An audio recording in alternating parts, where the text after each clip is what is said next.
All right. So, anyone got something particular they want to talk about today? Well, I'll start because I had a super good morning, um, reading the Bible, listening to some Ian Clayton and Melchizedek, and that shot me off into La La Land. I'm always on some rabbit trail.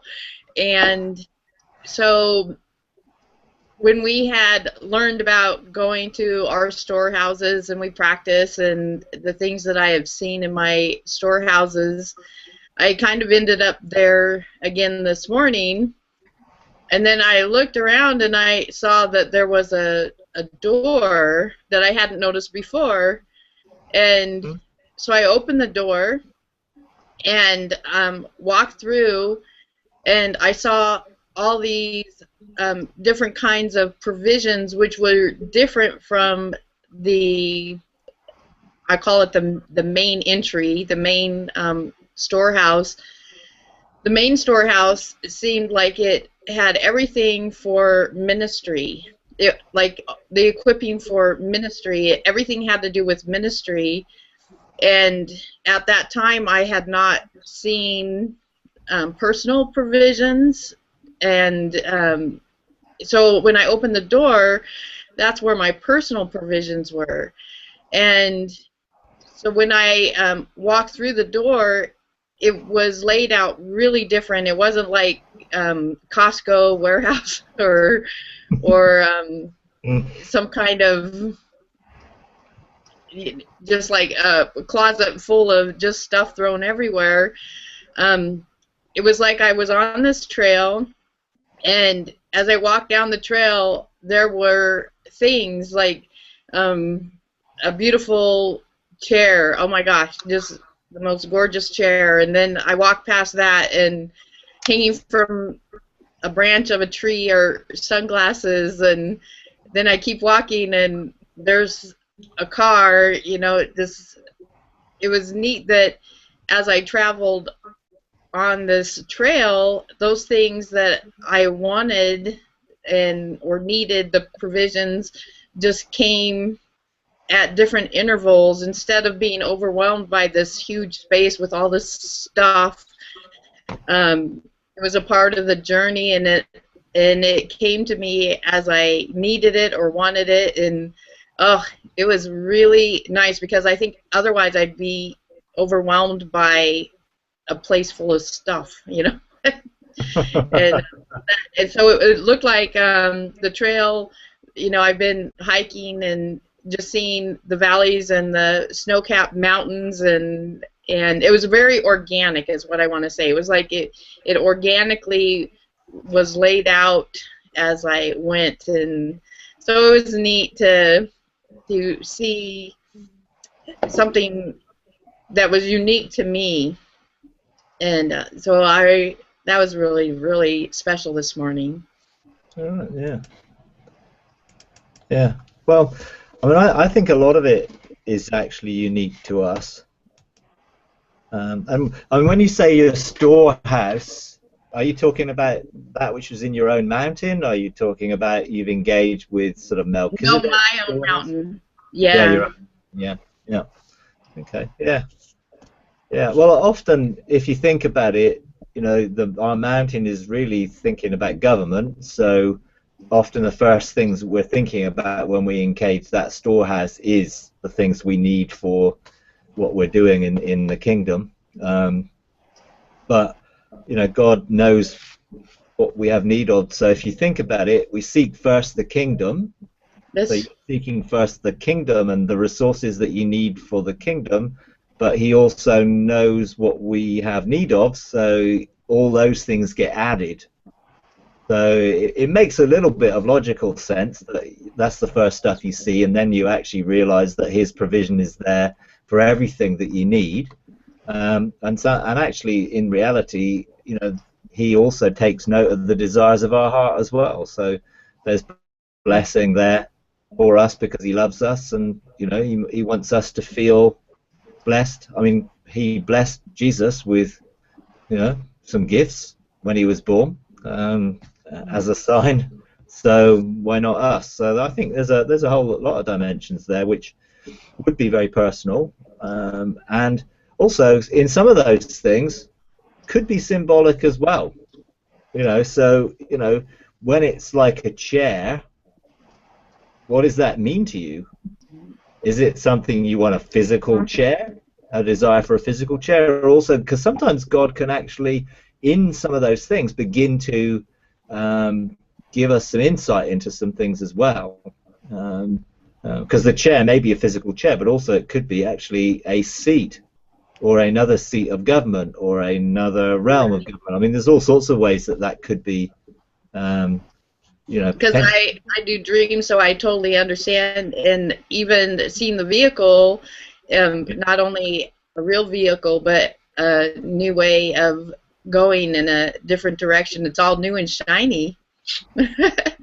So yes, I understand.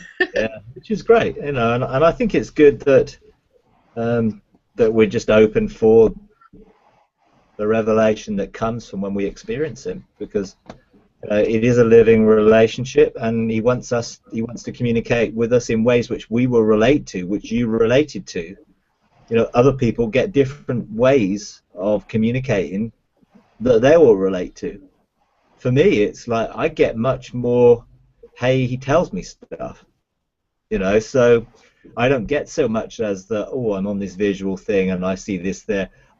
I just will hang out and He'll tell me, because that's the way we seem to hang out, and that's my love language, I guess, in terms of with Him, is just, hey, quality time of being with Him, and then the revelation that comes out of that and the things He wants to tell me. But we're all different, and it's all equally valid. And to be honest, it's like not something I don't really think too much about storehouses from my own perspective. I guess I have a relationship in which I trust that He'll provide whatever I need whenever I need it for whatever I'm doing. So I think you're right, because that trust issue, by me seeing it, because I've lacked that trust in that area, and so by seeing it, I was like reminded, oh yes, so exactly. Yeah, which is good, isn't it? Because it shows the unique individual nature that God knows exactly what you need, and He will remind and encourage, so that you get to the point where actually you so trust that you don't actually even think about whether He will provide or what He'll provide. You just know He will, and He will in whatever's needed for the right things.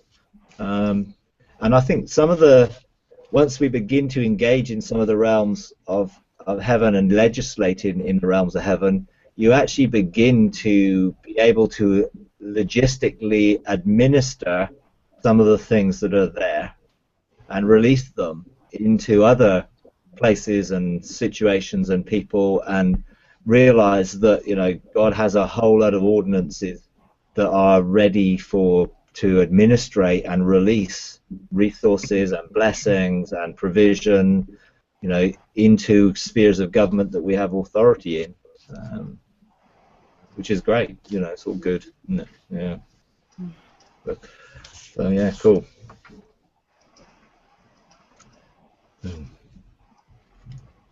Anything else?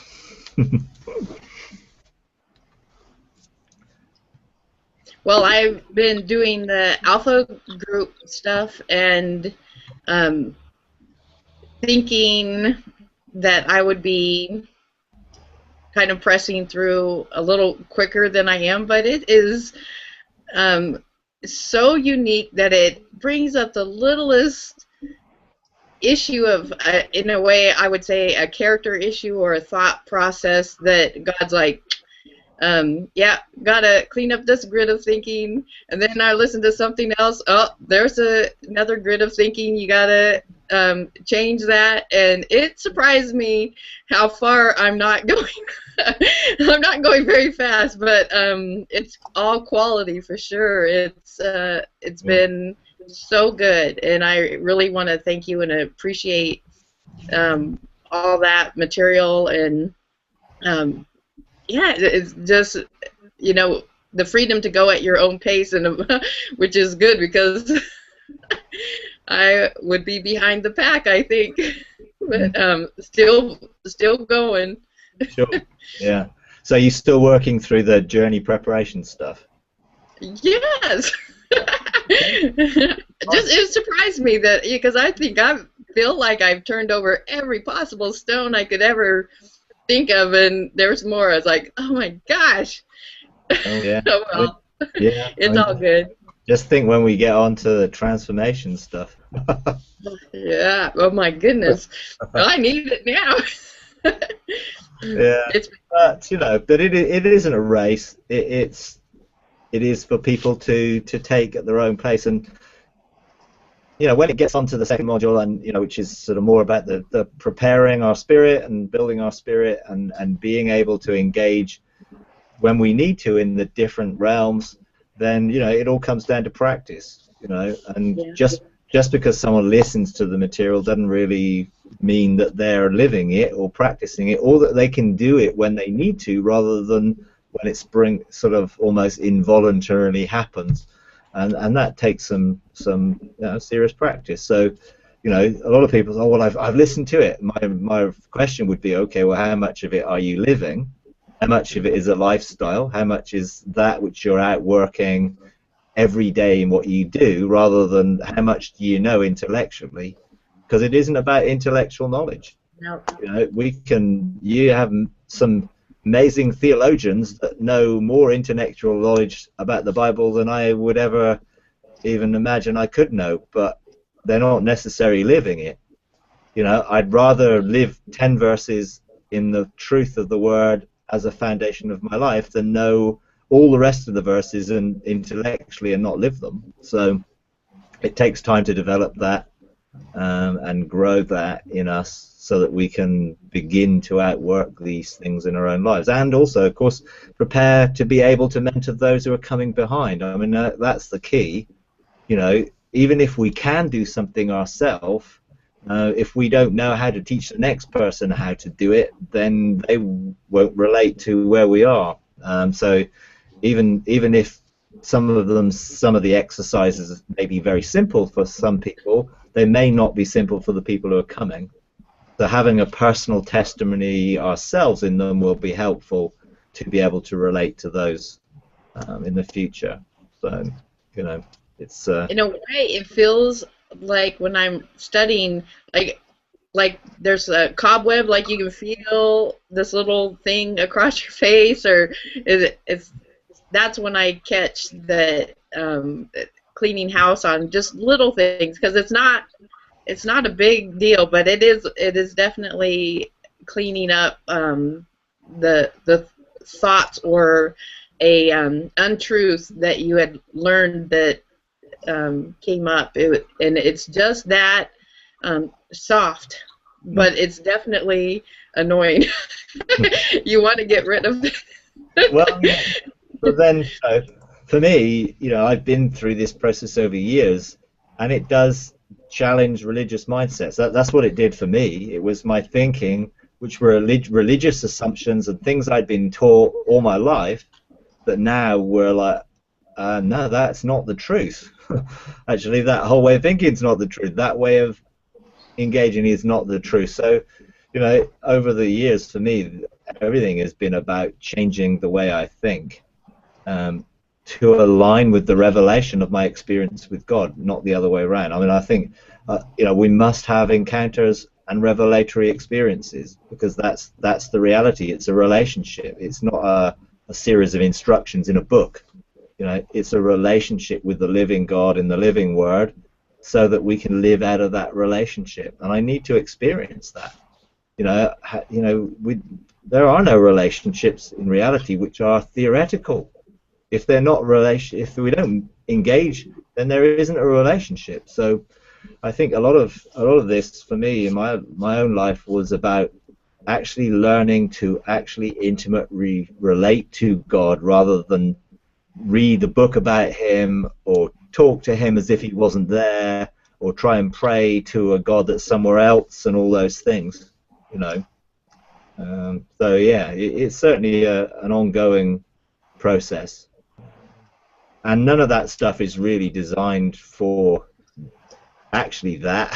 So, but there is some stuff coming in the future which probably will be designed specifically for, okay, let's get transfigured, you know, by the renewing of our mind, not for information, but by experience. Because I think that's the key. I think a lot of people can try and renew their mind by, okay, I'm going to believe something different, where the reality is we need to engage with the relationship with God, behold him and become like him, so that it's not like, well, what should I be thinking? We need to go back and look at his thoughts.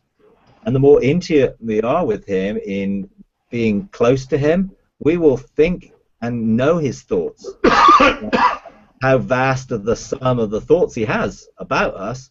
Well, we're going to get them not from reading a book per se, but actually spending time with him and getting a heart-to-heart download and having the revelation of his thoughts revealed and going back into his heart in eternity and experiencing them. You know, if I'm going to be transformed, the purpose of transformation, according to Romans 8, is that I will be conformed to his image, not conformed, according to Romans, the image of the world. So what mold should I be made in? Well, the mold is the thoughts and his intentions for me that I can experience if I actually go back into what was in his heart, you know, which is a place. Then it's not then, oh, I need to try and change my thinking. It's like, no, I begin to think like he does. So I think about myself the way he thinks about me, which is so much easier than coming up with a, well, I need to try and think differently. You know, Yeah. And we've all tried that. You know, I mean, I've confessed the word and spoken it out and tried to, by confessing it, believe it. The reality is, when God tells me, I don't need to try and believe it. I actually believe it because I trust him. You know, which makes a huge difference. Yeah, so, all good. Thank you. Okay, you're welcome. I call it willful osmosis. Yeah, absolutely. Yeah, because that's really what it is, isn't it? When you think about it, turn my light on. It is, if we draw near to him, we will begin to absorb the revelation of his heart. It's this heart-to-heart download. You know, I think I was listening to Ian talk about it the other day, and he was saying, you know, watching people, how they hug each other and how they connect intimately. Most people connect right side to right side, which isn't heart to heart. Actually, heart to heart is left side to left side, which means a different way of engagement, so our hearts can be connected to one another, with God, but also with people, because we need to have also relationships and openness and heart-to-hearts with each other. Because when we begin to engage, we, as you say, it's that osmosis process that draws from others into ourselves in the right way, and particularly, obviously, with God and in terms of those things that God wants us to be living in the revelation of. So, yeah, it's really good. I have these experiences when I hug people, Yeah. where I can actually experience a real connection with them, or it's a hug almost for appearance sake, or because it's the right thing to do, but there's no intimacy in it. You can feel that in the spirit, it seems like. Yeah. Yeah, and just going through the motions, really. Yeah. And obviously, people do that with God. They go through the motions, they go through their duty, they turn up in their church meetings every week, and it's like they sit in the pews and they're doing their duty, but there's no intimacy and relationship. And there's no, for a lot of people, that's their Sunday duty, and the rest of the week there is nothing, where it has to be 24/7 in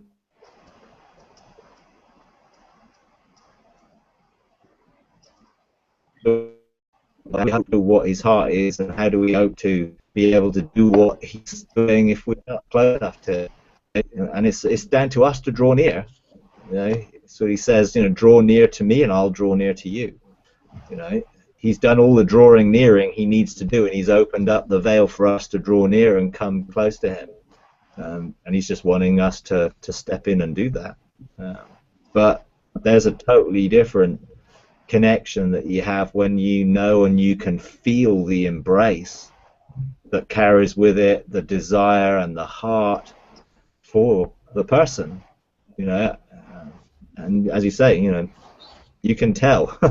And I think God can tell as well whether we're really serious and where our heart's at, So yeah.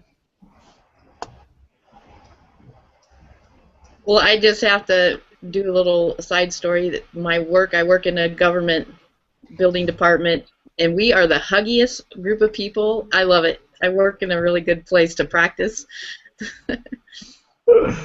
Yeah, well, it's good. It's there's a sense of an openness and a heart in that is a natural thing, but actually it's a picture of God's heart. And I think if you look at John, sort of he had his head on Jesus's breast, and I think he was close to him in intimacy. He could describe himself as the one that Jesus loved. I mean, it's a pretty intimate thing to say. I mean, I don't know what the other disciples felt, or whether they looked and thought, "Oh, I wish I could do that," or they looked and thought, "He's a bit weird," or I don't know where they were at, but he was the one that was able to describe himself like that. And in doing that, it's not surprising that he had in his writings a deeper revelation of many of the things that we're engaging in now. Whereas the other Gospels are very much more factual accounts of Jesus' life and what he did. I mean, John has the I ams. I am the bread of life, I am the resurrection of life, I am the way, the truth. None of the other Gospels have that. So there's something that he's picked up. Now, even maybe the others heard it, but they didn't get the significance of what he was saying. You have the whole woman at the well issue, and then, rivers of living water. You have that in John 7. None of the other Gospels contained those type of things. And then the whole discourse in John sort of 12 to 17 of Jesus was giving this revelation before he was going to the cross, of intimacy, of love, of joy, of peace, of what was to come. And it's an amazing thing for me. And I just think no wonder he was able to step into the Spirit and actually look into heaven and step into heaven, because he had revelation that not everyone seemed to have, because he was able to engage the heart of God in intimacy and know what love really is, and I think we need to also be able to lean into God like he did, that leaning, drawing, connecting, embracing. I've sort of experienced so much more a depth of understanding of God's embrace and what it is to be embraced by him over the last few months, just simply because I've been looking at first love, and the next module on the Alpha thing will be first love, and I intended it to be one session and not a module, but as I began to I've opened my first love gate every day, and I look to embrace God, but often it would be so that we could go somewhere, or so that we could do something, or so that he would show me what he wants me to do. And for about 6 weeks or so, I opened my first love gate, and he embraced me, and he wouldn't let me go. And he just wanted me to stay in the embrace and understand the depth of that embrace and what it did in a revelation of who he is and who I am, embraced by him. And it took me into personally engaging deeper in understanding of the Holy Spirit, and just in being embraced by the Holy Spirit, and being embraced by Jesus, and being embraced by the Father, and really realizing just how much I don't know. It just opened my eyes to a depth of actually I am is in me. It's like the reality of what is I am. I mean, God described himself obviously to Moses in Exodus as I am that I am, as his name. But what does that mean? What does it really mean to embrace the I am? And Jesus talks so much about the I am, and that's why I think this intimacy reveals the I am nature of God and what that means for us. Because I am, I mean, particularly John 14, the whole chapter is a unveiling of what I am means from the perspective of us being dwelling places of God and being in the same relationship that Jesus said, where I am, there you may be also. He wasn't describing a place. He was describing a relationship of intimacy. Because then he says, I am in the Father and the Father's in me. Then he goes on to say, I think in verse 20, on that day, basically the day of resurrection, you will know that I'm in you. And it just then goes on to talk about them coming and making their home with us, all that intimacy of I am. And I just began to experience that at a completely different level, and just the unveiling of what that really means. That I have, I've got the omnipotent, omnipresent, omniscient God dwelling in me as I am, which means that I have access to go anywhere, do anything, and know anything. Because he is in me in relationship. And, I'm becoming joined to him. I think sort of the 1 Corinthians 6:17, whoever is joined to the Lord becomes one spirit with him, is all about that place of intimacy, of being embraced, of embracing, of connecting, of being joined in that deeper level of intimacy. This sort of deep calling to deep, is such a deep level. So much so that my one session is probably going to turn into 12 sessions, simply because I just could not envisage being able to move on without helping people to know what that embrace is, and to experience that embrace, and then to begin to engage in I am. I mean, even one of those statements, I am the resurrection and the life. I mean, not a theological statement, but what is it to experience the resurrection and the life in the I am that's in me? Well, that could take a while if we spent some time just meditating and engaging and being embraced by the resurrection and the life, and then actually by osmosis, by cardiogenosis, I think one of the phrases that's being passed around at the minute, that sort of absorbing and experiencing what it is to engage with the resurrection and the life, and then the bread of life, or the light of the world, or the door, or the good shepherd, these, and even the thing of, one of the other things Jesus said is, before Abraham was, I am, that we can connect to eternity that's in us. In that statement, because before Abraham was, yes, he was, and he is, and will be, and he is I am. And it's like there's a wealth of personal experience of God and intimacy with him which just comes out of that, and I could break that down and go to one session on one of those statements, and we could practice that. But I haven't got time. I mean, it's like, I have to rein myself in when it comes to that stuff, and just sort of give people a taster and encourage people to go and explore it themselves. You know, so we did this on Sunday. You know, we did some just exercises of engagement, and it was just like, okay, now let's embrace one of those I am statements and Well, encounter it and experience it. could we do that exercise with you today? Because I almost want to just hang up and go do what you just said. Yeah, we can. Yeah, sure. So could we do that? Yeah, we could. Yeah, sure. Because you know, it is such a wonderful place of intimacy.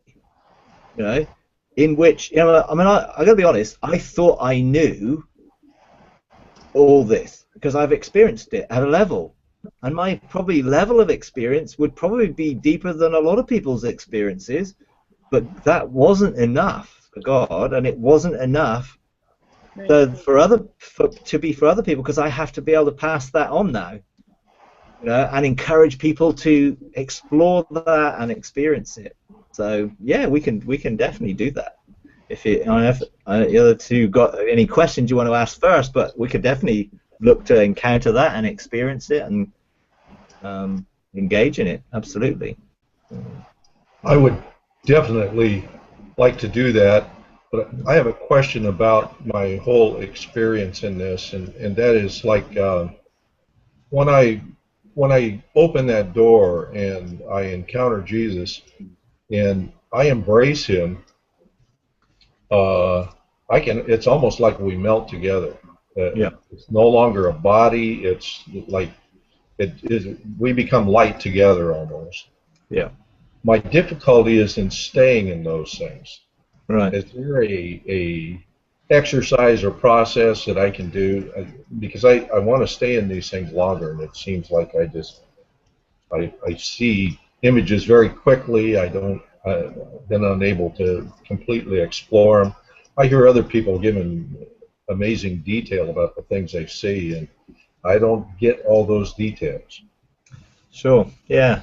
Well, I think the thing to do is to, again, realize that you are unique and you're you, and look to engage the whole of your senses. It isn't just a cognitive thing. Because I think sometimes our cognitive desire to understand something can get in the way of our spirit receiving an impartation and an experience and a revelation of that, which is beyond what our mind can contain, and will eventually begin to conform our mind to the experience that we've received. So a lot of it is relaxing. You know, it's just relaxing and not having an agenda, but just relaxing into, okay, I'm going to engage, and I'm going to allow my spirit to engage, and I'm going to allow my spirit then to receive that osmotic whatever it is, you know, the revelation, the experience, the knowledge, the encounter that actually then begins to shape us according to that which we've experienced. You know, it's like we become like that which we behold, and our beholding is not just seeing, it's actually experiencing. So it may be, you may have a hugely emotional encounter as just embraced by the love of God, and God being love as well as light, and as well as being spirit, he's love. Embracing that, what will that do to me to truly know that I'm loved at the deepest possible level in my life? You know, how will that change how I then outwork my identity? You know, some of the other things is like, you know, when we are embraced with God, some of the things I encourage people to experience is, okay, let God reveal to you some of the thoughts that he has. How do you begin to see yourself the way he sees you? Well, he begins to reveal, this is how I see you. This is who you are from my perspective. This was your eternal shape, if you like. And that can come in many different ways.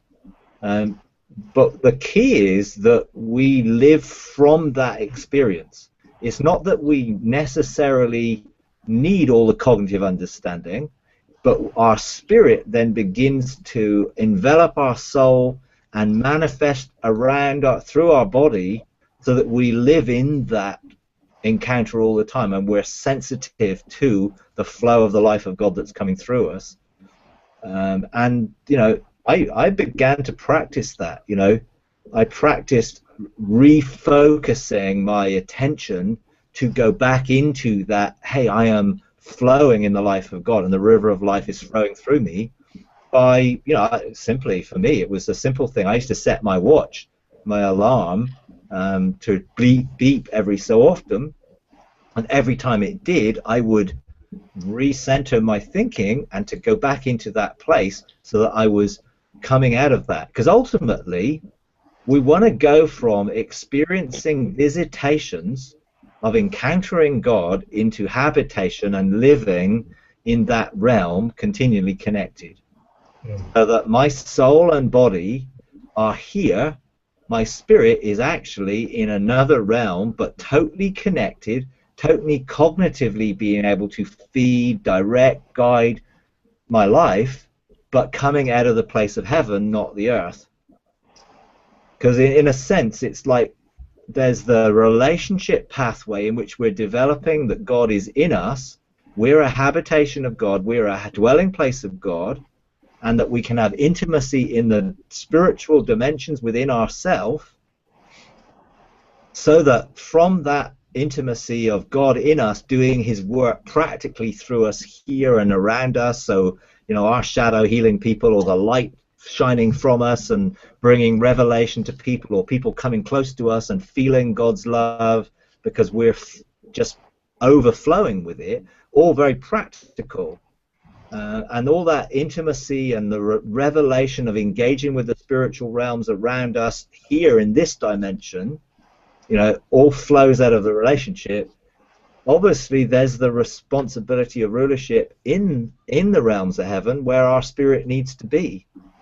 But we're not supposed to be in one place or the other. We're supposed to be in both places at the same time. And that's ultimately the goal, so that we can live in that connection and flow from it, and our spirit can be administering in the kingdom while our soul is totally actively working here, and be totally aware of the flow that's coming from one place to the other.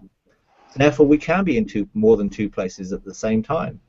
Because if I'm also in him, and he is everywhere, then I also have access to be able to engage anywhere else in any dimension at the same time as being in this one. And that means I can multiply the effectiveness of what I do. But that's something I think which is coming, but isn't here for most people yet. But it's part of learning how to be consciously aware of the fact that the kingdom of God, the realm where God reigns, is in us, and if we allow him to fill us with that and surrender to it, then there's this intimacy which will lead and guide and direct us all the time. But it does take practice. It just takes see, if you can do it for a second, then you can do it for a minute, and you can do it for an hour, and you can do it for 24 hours. It's just the same thing that you then begin to outwork and go further into. So you can do it, because obviously you do it, and you feel that sense of becoming one. Well, just keep that.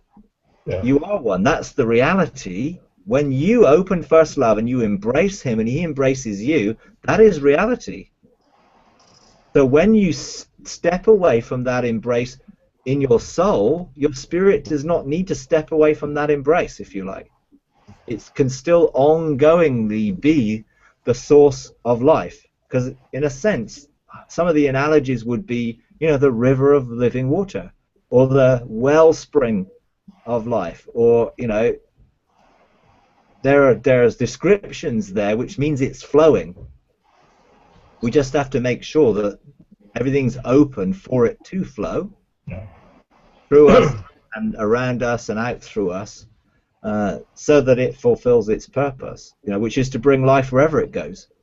And there are, and if you think of Ezekiel 47 and the temple, there was ankle deep and knee deep and waist deep, and then completely out of depth. So there are levels of walking this so that that gets deeper and deeper, and he's calling us to go deeper. And the ultimate purpose of it was to bring life wherever it went, to turn whatever water it was, salt water, brackish water, into fresh water that other people could then drink from because it's flowing out of us. So we then become a source of life that they can engage God that's flowing through us.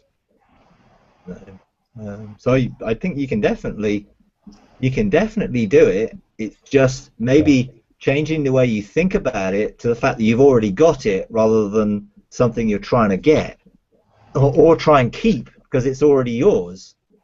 It's just living from it. I have a tendency to look at things having a beginning and an end.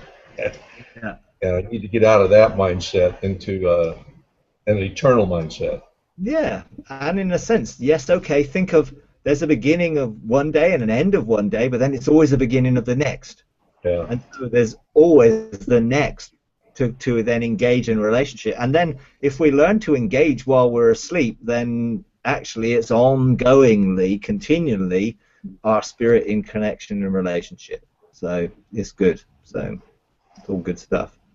So let's do some of it. It'll be good. I think it'll be great to just to practice that and just experience something of it. It's something that we do need to practice and engage in without a doubt. So I'd encourage that. So I encourage you to maybe just close your eyes.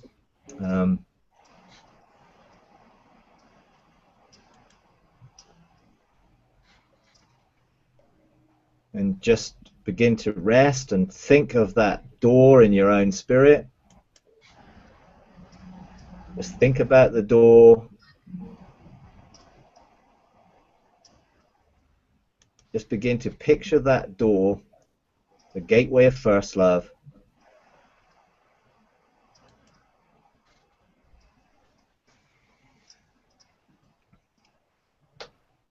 Just behold it. As Jesus said, behold, I'm standing at the door and I'm knocking.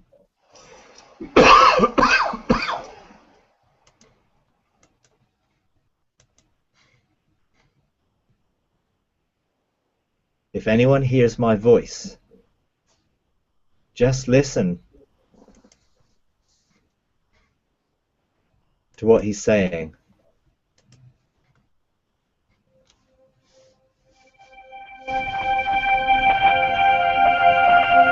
Just listen for his voice.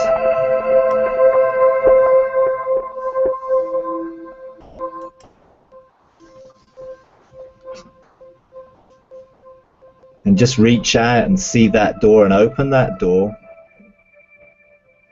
with the expectation of maybe Father or Jesus or the Holy Spirit just coming to embrace you.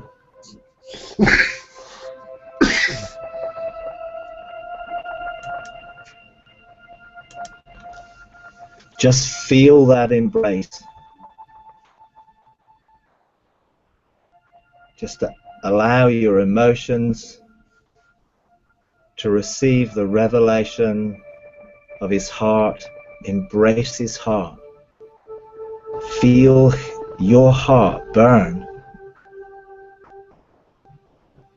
as you draw near to his presence.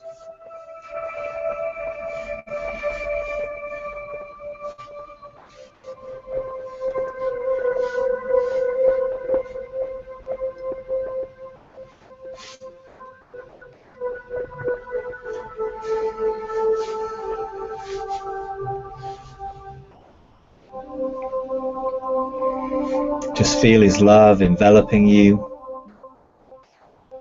Feel his acceptance of you as his child.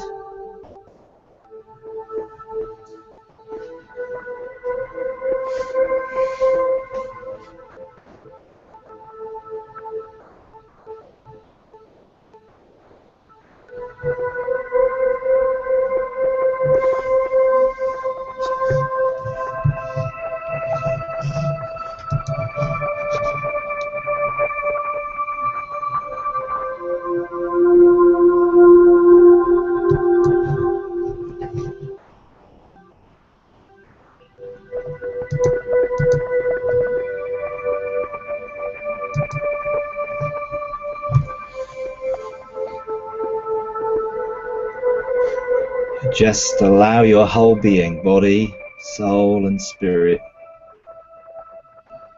become one. Just feel that embrace. Just feel the joining, the connection, the intimacy with him.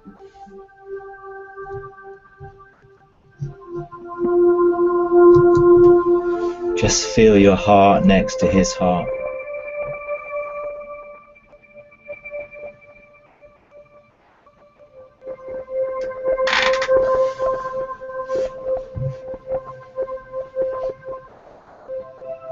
You're safe and secure in his arms.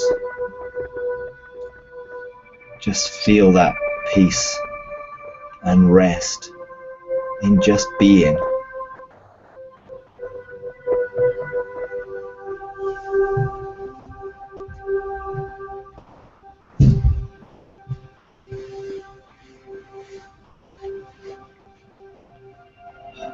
Just feel his joy and the pleasure of his heart, his passion for you. He just loves this intimacy. He longs for these times. Just feel his delight of being close to you. Just that wonderful overflow. The extravagance, the abundance, the overflow of mercy and grace and love flowing from his heart to your heart.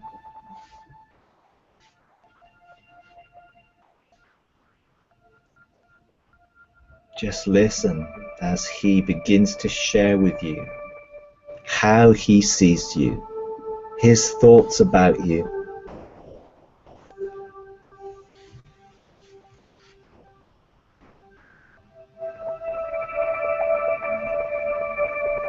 Just receive that revelation.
Just sense the wonder that I am. And you are embraced by the I am, the eternal. You're at home where you always were, within his heart. As he draws you deeper and deeper into the revelation of who he is, and who you are, wrapped in his presence, enveloped by him.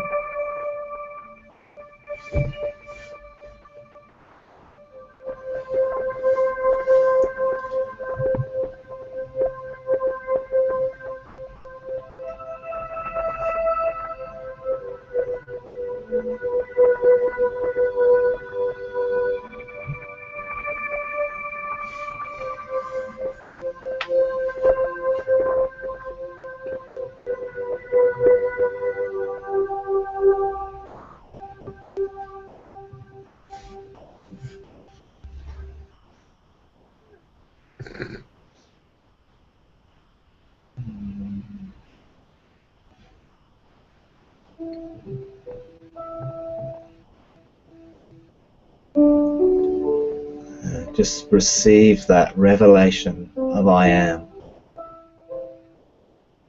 And just begin to engage with who he is. Maybe I am the bread of life. you draw your life from him. Maybe I am the light of the world. Just let that truth be imparted, that you become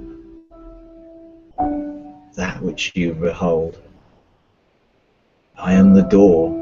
As you lean into that door, maybe you step through into another realm. I am the Good Shepherd, who protects and guides and guards and leads you in and out to good pasture.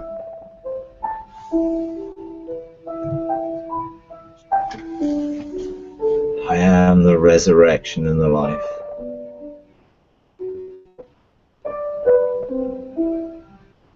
Let your spirit just receive the resurrection and the life.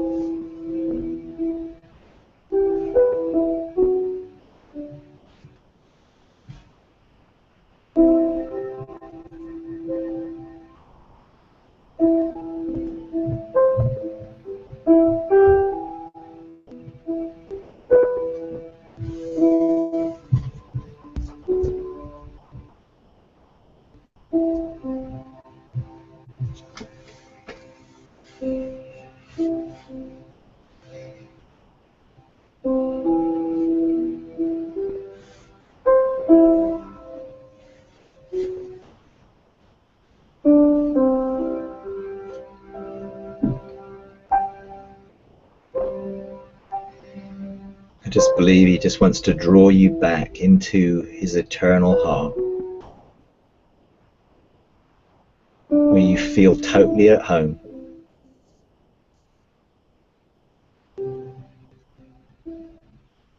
The place where you were first imagined, and where his wonderful, vast sum of thoughts about you just flash as light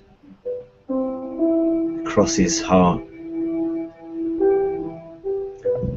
Just let those thoughts of light, those flashes,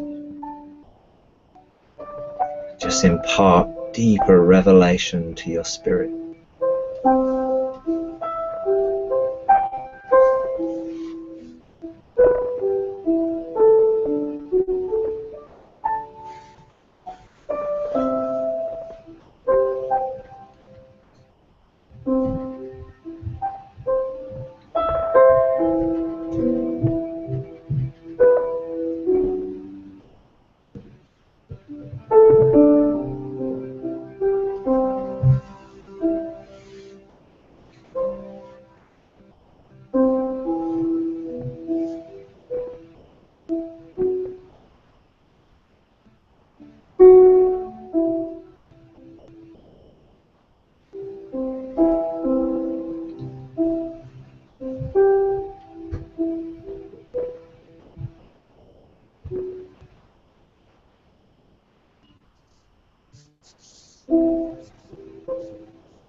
Each flash of light contains fragrance and frequency and sound and emotion. Just absorb them. Let them be encoded within your spirit, your light strand of DNA that will begin then to shape and conform your DNA into the image and the DNA of God. Let the creative light begin to release its power in you to transform, to restore, to reconcile, to make whole.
from that place of being in what was.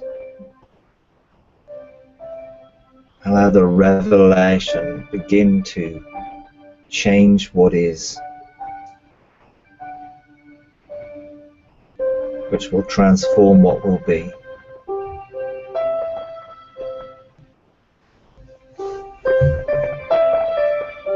As you look at the end from the beginning,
just encourage you just to stay in that place of intimacy as long as you can.